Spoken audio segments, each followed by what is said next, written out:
আমি ক্লান্ত তোমাকে বোঝাতে বোঝাতে, আমি ক্লান্ত তোমাকে বারবার হারাতে হারাতে।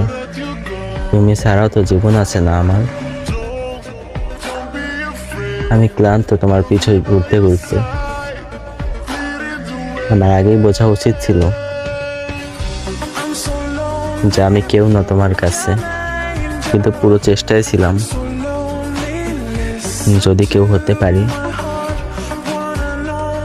হয়তো তোমাকে বোঝাতে পারি যে কতটা চাই তোমাকে। তুমি একটু চিন্তা করে নাও আমার জন্য যখন রিপ্লাই দিতে দেরি করি, কিন্তু তোমার কিছু যায় আসতো না আমার থেকে। তোমার যখন মনে চাইতো কথা বলে নিতে আমার সাথে, আমি তো শুধু একটু সময় চাইছিলাম, ভালোবাসার আশা তো করিনি।